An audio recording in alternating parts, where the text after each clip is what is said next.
Hey everyone, the Reading Bard here. Today I will be reading Chapter 2 of 428 and Counting, written by Before Nanaman. The link to this fic will be down below in the description. Let's jump right into it. Hizashi was up and moving by 7 AM, too excited to go back to sleep. He made breakfast for all three of them, brewing coffee for his son and husband, and making tea for himself in addition to the little sandwiches. He started on sorting out topics for his next radio show, when Shota rose from the dead, at least by the looks of it. He handed him his mug, guiding him to the dining table. After receiving a soft kiss as a thank you, he sat back down, continuing on with the ideas. Not long after, around 8 AM, Hitoshi also awoke, sitting down next to the plate with food still on it. He always was more awake in the morning than his dad, but honestly, that was not a hard task at all. It took approximately 17 minutes to get to the cafe, so they all got ready by 8:30, and set out almost immediately. Maybe due to the nerves, the walk there was quiet. Hitoshi listening to music, and him and Sho just walking next to each other in silent support. When they arrived in front of the place, it was still 8 minutes earlier than the agreed upon time, so they decided on choosing a booth near the back, where the quieter cats gathered. Hitoshi wandered off towards the bundle of cats the moment he plopped his bag on the cushion of the seats, leaving his parents to wait at the booth. After a minute or two of silence, the bell above the door rang, and in walked in a gentleman with impeccable style. Given the summer heat, he wore only a short-sleeved, light blue shirt, seams pressed, seemingly ironed. The collar was bent at a perfect angle. His dark blue tie laid on his chest in a perfect knot, silver tie-pin keeping the ensemble in place. His long linen pants were a darker shade of brown, buckled up by a dark brown leather belt. His shoes, leather, elegant, black and stylish, knocked in rhythm as he approached the counter, placing his order after a brief look at the menu. Dark green eyes scanned the interior, nodding in satisfaction. He brought one arm up, scarred skin and muscles stretching deliciously, fingers combing through the short, dark green curls. A man who looked just as he did 8 years ago, Izuku Midoriya. Now that Hizashi thinks about it, he looked like that since their first meeting almost 15 years ago. Strange. He still wore the same stylish old-school pieces, with the same aura of refinement, of calmness, of wisdom. He truly missed the man. He didn't look a day over 40. His height a little over his own, maybe 6'2", 6'3". After receiving his order of a cinnamon bun and a cappuccino, he paid with cash and then politely thanked the teenager behind the counter, sending her one of his gentle, blinding smiles. He turned on his heel, effortlessly balancing the drink and pastry in one hand, holding his leather bag in the other, making his way towards their booth with a smile on his face. Hizashi and Shota waved back to his dad as he approached, both of them snickering at the older man's attempt to wave back with both hands full. As soon as the two plates got placed on the table, and the bag sat neatly on the seat opposite to the two of them, Izuku turned towards Shota, gesturing him with his palm in an inviting upward wave to stand.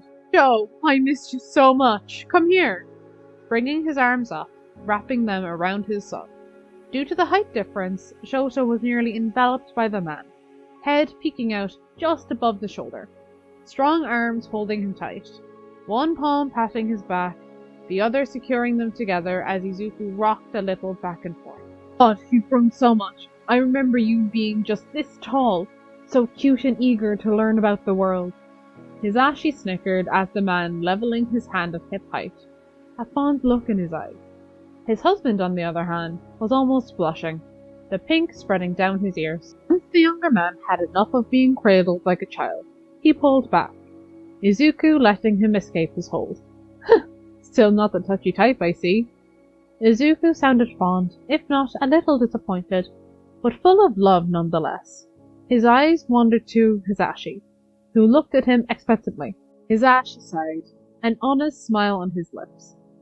He loved the hugs the man gave, being taller than him in his childhood and even now. He adored the feeling of being enveloped in his secure arms. And Izuku was a magnificent hugger. He always asked first, even if it was just with his eyes.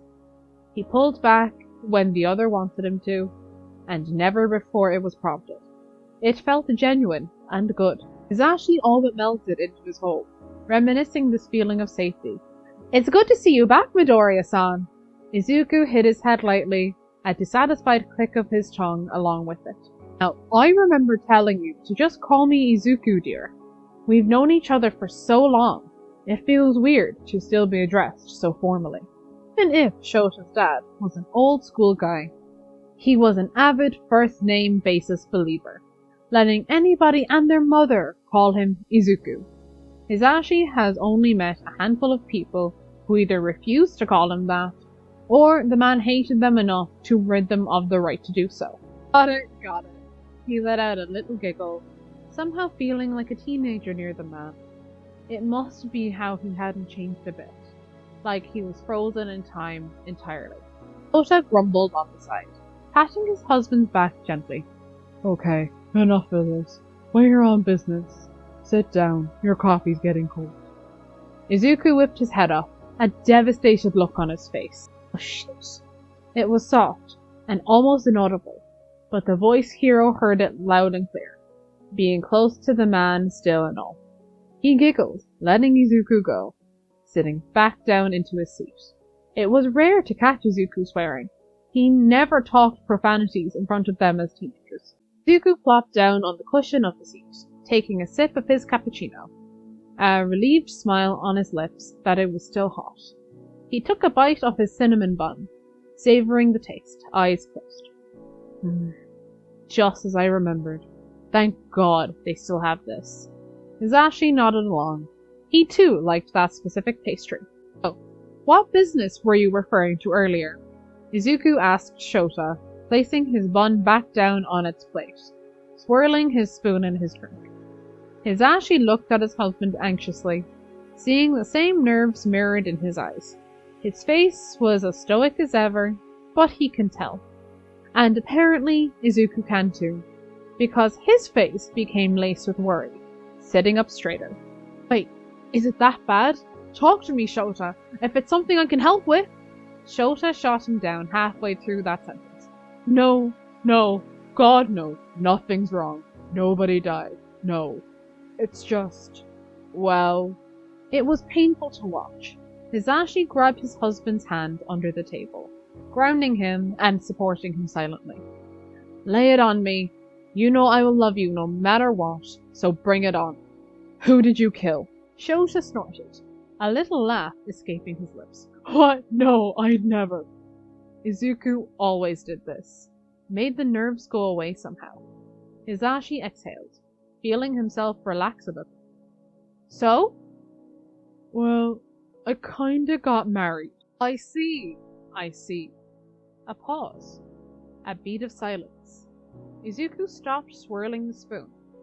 The spoon dropped on the plate. "Wait, what?" Shota looked to the side, a shameful look on his face. "I got married." "When did this happen?" Hisashi could hear the devastated tone in his voice, and it made him feel awful. "Almost 6 years ago?" It was more of a question, the raven still not looking at his father's face. "Shota, how could you? Not even inviting me to your wedding? All these years I spent preparing for the day I walked someone down that aisle for nothing." He sniffed. "I even touched up my ballroom dancing for our dance, you know." He blew his nose in the napkin he got for his bun, wiping the tears away on the edge of the paper. "So, who's the lucky guy? Is it Hisashi? God, I hope it is. He's been smitten ever since that sports festival."